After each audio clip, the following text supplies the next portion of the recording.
কিশোর, কখন এলে? এসেছি বলে খুশি হয়েছে মনে হচ্ছে না তো?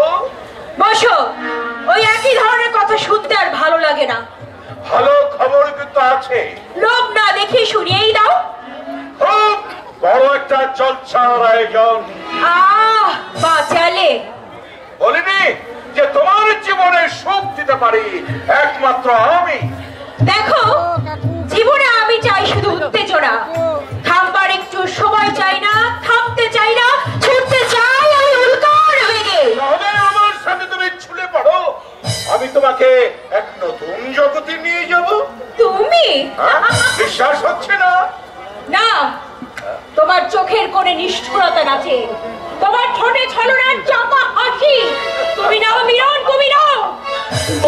নাই বহলাম তোমার আমি আদর্শ প্রেমিক।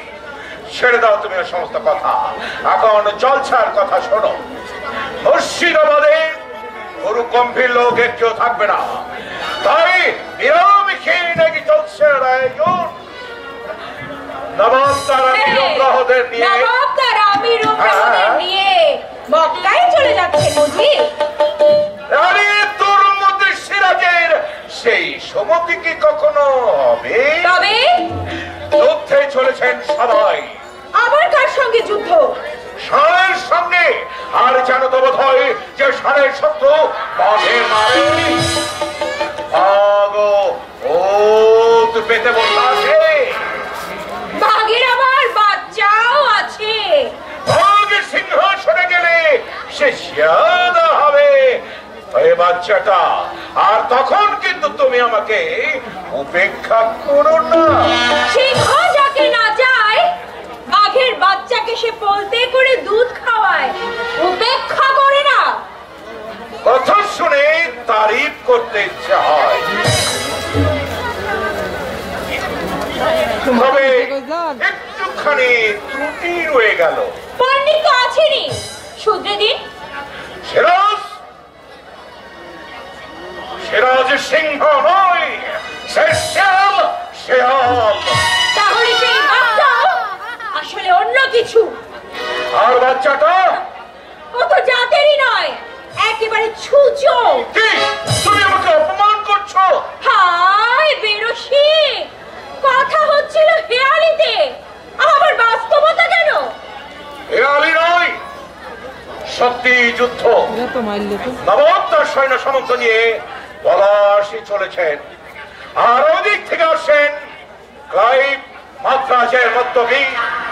ছিল সব কথা ছাড়া ওরা পলাশিতে যুদ্ধ করবে, আর আমরা মুর্শিদাবাদে চালাবো হত্যা রাজি? যুদ্ধের তো বড় উত্তেজনা কিসে? আমি যুদ্ধেই যাব।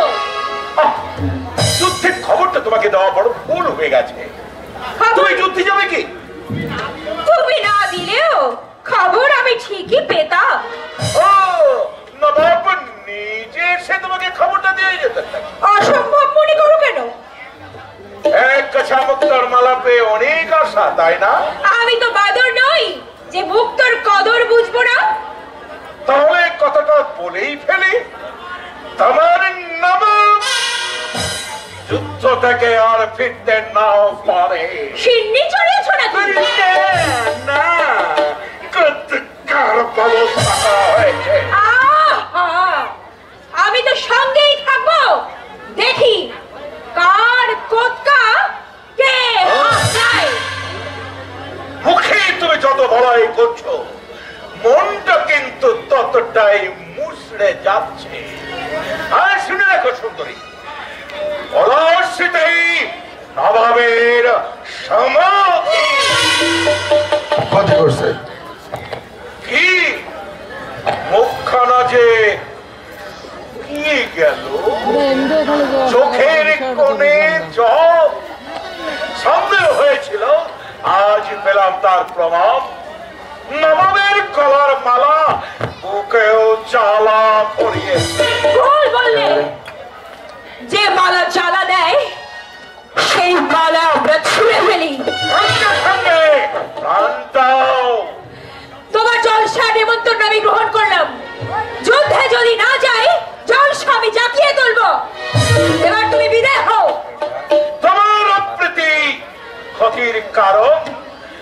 তাই আপাতত চললাম, কাল আবার দেখা হবে।